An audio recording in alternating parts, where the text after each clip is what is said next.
दोस्तों welcome back to my channel Mrs रायलूजी the music friends. अभी जिसका नाम मैंने किया था म्यूजिक फ्रेंड्स @मिसेस रायलूजी 9246। तो चलिए, मैं नहीं बोलना चाह रही थी, लेकिन आज बहुत मुझे अनकंफर्टेबल फील हो रहा था, जिसकी वजह से मैंने सोचा कि नहीं, मुझे इस मुद्दे पर बोलना चाहिए। तो सबसे बड़ी चीज़ है दोस्तों ये है कि लोग जो है अब मतलब लोगों को पता नहीं क्या ऐसा मुझ में प्रॉब्लम है कि मैं चाहे अपने वर्किंग प्लेस पे हो या अपने सोसाइटी में हो या अपने फैमिली में हो, जो भी कुछ काम करती हूँ मैं यही सोचती हूँ कि बेहद सबके लिए लाभकारी हो, अच्छा हो, बढ़िया हो। लेकिन उसके बाद भी ऐसा है कि पता नहीं, अब मैंने सोच ही रखा है कि शायद ये मेरे हाथ के लकीरों में लिखा हुआ है, और मान करके इसको अपनी किस्मत मानकर मैं अपने आप को तसल्ली देती हूँ। क्योंकि अगर मैं हमेशा दुश्चिंता में डूबी रहूँ, मेंटल एंजाइटी में रहूँ कि हाँ मैंने इतना अच्छा किया फिर भी मेरे साथ गलत क्यों हो रहा है, या मेरे साथ ही गलत क्यों होता है, या मुझे ही बदनाम करने का ठेका लोग क्यों उठा लेते हैं, चाहे सोसाइटी हो या वर्किंग प्लेस हो या अदर्स कहीं भी हो, तो मुझे लगता है कि शायद मेरा मेंटल स्ट्रेंथ काफ़ी कमज़ोर पड़ जाएगा और हमारी जो मेंटल एंजाइटी है day by day it will grow. तो मैं सोचती हूँ इसको ग्रो ना करने दिया जाए। तो मैं ऐसा सोचकर मैं अपने आप को समझाती हूँ कि शायद ये मेरी किस्मत में लिखी हुई है, हाथ के लकीरों में है, जिसे मुझे मानकर चलना पड़ेगा। तो ऐसा है कि कुछ न कुछ, पता नहीं क्या मेरे किस्मत में है, मुझे पता नहीं, कुछ न कुछ आए दिन हम पे निकाले जाते हैं हमेशा नुस्खे, ठीक है, चाहे मैं जितना भी अच्छा कर दूँ। तो मुझे यही लगता है कि हमारा बेस्ट अटेम्प्ट यही होना चाहिए कि मुझे अच्छा करना है। बाकी लोग मुझे अच्छा बोलें या ख़राब बोलें, मुझे इससे कुछ आता जाता नहीं है, क्योंकि लोगों का काम ही है जो अच्छा करें उनको हमेशा बदनाम करना, उनको ख़राब करना और उनको नसीहत देना। यहाँ तक कि नसीहत भी दिया जाता है। अब देखिए, सपोज़ दैट कि मैंने अपने बिहार के घर में शिव चर्चा करवाया। हमारी बहू जो है वो शिव चर्चा मानती है, मैं भी मानती हूँ। भगवान को अब यहाँ तक कि ये टिक्का टिप्पणी किया जा रहा है कि छोटे जातों में शिव चर्चा की जाती है। दोस्तों आप ही लोग बताइए कि भगवान को भी मानना क्या छोटे जाति और बड़े जाति पर निर्भर करता है?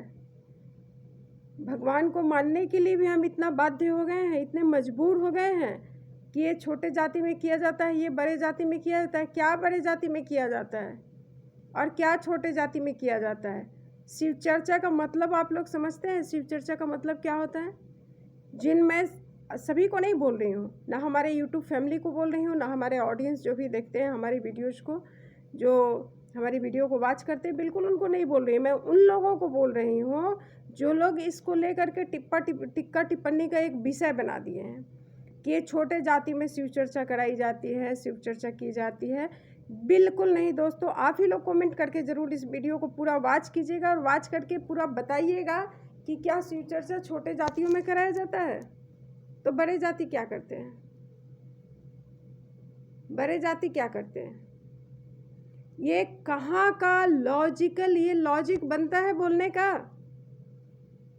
ये बोलने का लॉजिक बनता है कि छोटे जाति में शिव चर्चा कराई जाती है?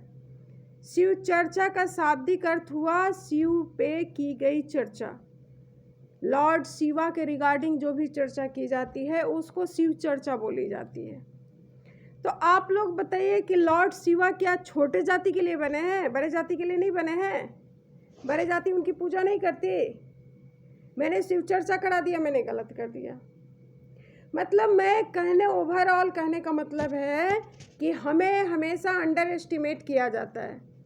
हमें हमेशा अंडर एस्टिमेट किया जाता है कि मैं जो कुछ करवाऊँ वही गलत है, मैं जो करवाऊँ वही नाजायज़ है, मैं जो कर दूँ वही गलत है। ऐसा आप लोग कमेंट करके वीडियो को फुल वॉच करके, और दोस्तों ईमानदारी से आप लोग जो है कमेंट करके मुझे बताइएगा कि क्या शिव चर्चा छोटे जातियों में करवाई जाती है? शिव चर्चा क्या छोटे जाति के लोग करते हैं? जहाँ शिव चर्चा का प्रथम ये है कि शिव ही हमारे गुरु हैं। तो शिव तो सही में हमारे गुरु हैं, सभी देवों के देव हैं, महादेव हैं। फिर इनकी चर्चा में भी छोटे जीव और बड़े जीव कहाँ से जोड़ दिए गए? मतलब अपने लाभ के लिए कुछ भी कूटनीति हम रचते रहें, जहाँ हमारा स्वार्थ सिद्ध हो, जहाँ घर में झगड़ा लग जाए। सभी को पता है कि हमारे हस्बैंड जो है ना, उनका अपना मंतव्य कुछ नहीं होता। उनको 10 लोग हैं, जो 10 लोगों का जो मंतव्य होगा उसी पे हमारे हस्बैंड चलते हैं। उनको 10 लोग बोल देना कि यहाँ पानी नहीं है बालू है, तो बंदा मरने के लिए तैयार हो जाए कि यहाँ पानी नहीं यहाँ बालू है। 10 लोग बोल दें यहाँ बालू नहीं यहाँ पानी है, तो बंदा मानने के लिए तैयार हो जाए कि यहाँ बालू नहीं यहाँ पानी है। तो जहाँ सभी को पता है कि इस मंतव्य का व्यक्ति है, तो हमेशा उसको ओवरराइड क्यों किया जाता है?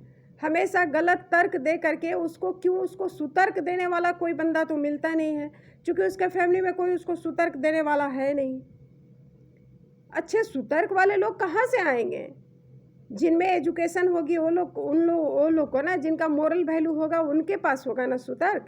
जिनका खुद का मोरल वैल्यू नहीं है, जिनका खुद का मोरल वैल्यू नहीं है, वो सुतर्क क्या देंगे? वो तो कुतर्क ही देंगे ना। अब इसको लेके एक लंबा चौड़ा कैवास बनाया जा रहा है कि छोटे जातियों में शिव चर्चा कराई जाती है, छोटे जाति में शिव चर्चा होती है, इसीलिए हम लोग सालगिरह में नहीं गए। बेटे के सालगिरह पर मैंने शिव चर्चा करवाई थी।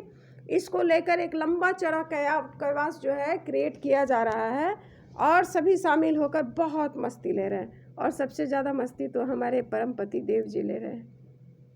लेकिन हमारे परमपति देव जी और जो लोग इस कूटनीति में शामिल हैं, उन लोगों के लिए मैं सच बोल दूं कि शिव चर्चा, शिव के रिगार्डिंग, लॉर्ड शिवा के रिगार्डिंग जो भी चर्चा की जाती है उसको शिव चर्चा बोला जाता है। तो आप लोग ये ना भूलें कि शिव चर्चा छोटे जातियों में करवाई जाती है, बड़े जातियों में नहीं करवाई जाती है। भगवान को मानने के लिए भी हमें छोटे जाति और बड़े जाति को मानना पड़ेगा।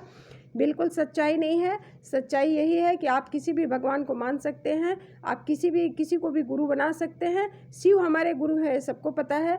श्री शिवाय नमस्तुभ्यम। मतलब आपके भाग्य में जो कुछ है वो तो मिल ही जाएगा, लेकिन भाग्य से भी ज़्यादा आपको अगर देने वाला कोई है तो लॉर्ड शिवा है। भगवान शिव ही हैं जो आपको भाग्य से भी ज़्यादा कुछ दे सकते हैं, अगर आप उनको गुरु मान लें तो पता नहीं किन को क्या प्रॉब्लम हो रही है, किनका मैंने क्या जो है प्रॉब्लम किसके लिए क्या क्रिएट कर दिया गया है, पता नहीं है। ऐसे भी हमारे हॉरोस्कोप में लिखा हुआ है कि हमारे पीछे छिपे दुश्मन हमेशा रहेंगे। तो मैंने भी देख लिया कि मुंह पर जो चिकनी चुपड़ी बातें करते हैं मेरे पीछे में, वो मतलब क्या क्या ताना वाना बुन जाते हैं जो हमारे समझ से परे है, जो हमारे समझ से परे है। मैं समझ नहीं पाती हूँ। और दूसरी बात है कि हमारे बिटिया का वीडियो जो होता है उस पर कुछ एक लोग जो हैं बदतमीज़ लोग जो हैं, थर्ड क्वालिटी के लोग, थर्ड भी नहीं फोर्थ क्वालिटी के लोग, उनसे अच्छे फोर्थ क्वालिटी के लोग भी अच्छे हैं। जो फोर्थ क्वालिटी के लोग हैं उनसे भी बदतर उनका कमेंट होता है कि भूल जाओ, सुधर जाओ, सुधर जाओ। अरे भाई बहन का रिश्ता में सुधरने की क्या बात आती है? हाँ, साली सरहज होकर सुधार रही हो? बेशरम, कोई भी शर्म नहीं है क्या? एकदम शर्म नहीं है। धरातल से हट कर बातें करती हो। मोरल वैल्यू कोई नहीं है। मोरल वैल्यू रहेगा कहाँ से? अच्छी खासी पढ़ी लिखी होती, अच्छा बैकग्राउंड होता, अच्छा खासा नौकरी चाकरी करती, अच्छा स्टेटस स्टैंडर्ड होता, तब ना तुम्हारे पास होता। भाई को कोई बहन भूलती है, बहन को कोई भाई भूलता है?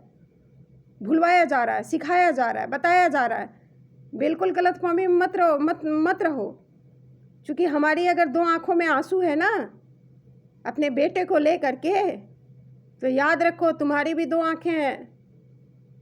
ऐसी बात नहीं है कि तुम्हारी 2 आँखें नहीं हैं। तुम्हारी आँखों में इतनी आंसू आ जाएगा ना कि गंगा जमुना बह जाएगा। हमारी आँखों की आंसू जो है ना वो तो मैं दुपट्टे से पोंछ लेती हूँ, ठीक है, या उन आंसुओं को छिटक कर फेंक देती हूँ। लेकिन तुम्हारी भी 2 आँखें, इतनी आंसू आएगी, इतनी आंसू आएगी ना कि गंगा जमुना बह जाएगा, संभाल नहीं सकोगे। किसी माँ को किसी के बेटे से जुदा करना मत सिखाओ, मत सीखो। और किसी भाई को बहन से जुदा करना मत सीखो। शिव चर्चा करते हो, भगवान का चर्चा करते हो, भगवान का भजन करते हो। अरे भगवान के भजन से तो बहुत ज़्यादा अच्छा रहेगा ना कि रिश्ते को कम से कम तरोतार मत करो, रिश्ते को गलत रूप से कभी मत पेश करो। 36 आएंगे 36 जाएंगे, मेरा बेटा मेरा ही रहेगा। और 36 जाएंगे और 36 सिखाएंगे, लेकिन बहन से कभी भाई को जुदा नहीं किया जा सकता है। कभी भी बहन से भाई को जुदा नहीं किया जा सकता है। ना जुदा, अगर सही सच्चा भाई होगा तो अपनी बहन से कभी जुदा हो सकेगा। क्यों इतना गलत भ्रांति पाल करके रखी हो और पाल रही हो? गंदगी फैलाने में मशहूर हो गई हो। इतनी गंदगी ना फैलाओ कि धरती मैया भी तरस जाए कि ऐसे लोगों का जन्म क्यों दिया धरती पर, जो लोग गंदगी फैलाने में इतने मशहूर हैं। अरे किसी से नहीं बोला ना कि 2 आंखें अगर हमारी आंसुओं से भर जाती है तो ख्याल रखो तुम्हारी भी 2 आंखें हैं। मैं बहुत कम बोलती हूँ, लेकिन बहुत अच्छी बातें बोलती हूँ। और इज्जतदार लोग तो वो होते हैं जो रिश्ते को सही तरीके से अहमियत देते हैं। वो रिश्तेदार नहीं होते जो बस लूटें लूटें लूटें और लूट करके इंसान को बर्बाद कर दें। ये फंडा तो बिल्कुल ही हटा दो, बिल्कुल ही हटा दो। क्योंकि मुझे ये फंडा पसंद नहीं है। मैं ये फंडा किसी के साथ अपनाती नहीं हूँ और मुझे पसंद भी नहीं है। तो कम से कम किसी की आंखों पर तरस खाओ और अपनी आंखों का हमेशा ख्याल रखो कि किसी के आंखों में, जिसके आंखों में आंसू बनकर उतर रहा है ना दर्द और ममता, तुम्हारी आंखों में कहीं ऐसा ना हो ना कि कायनात में आंखें ही ना रहें कि देख पाओ। इसलिए गंदगी ना फैलाओ। गंदगी फैलाने में हमेशा जो है ना आजमाइश मत करते रहो कि गंदगी कैसे फैलाई जाए, उसका आजमाइश करते रहें। चलिए दोस्तों, स्टे ट्यून्ड, स्टे हेल्दी और bye bye, love you all.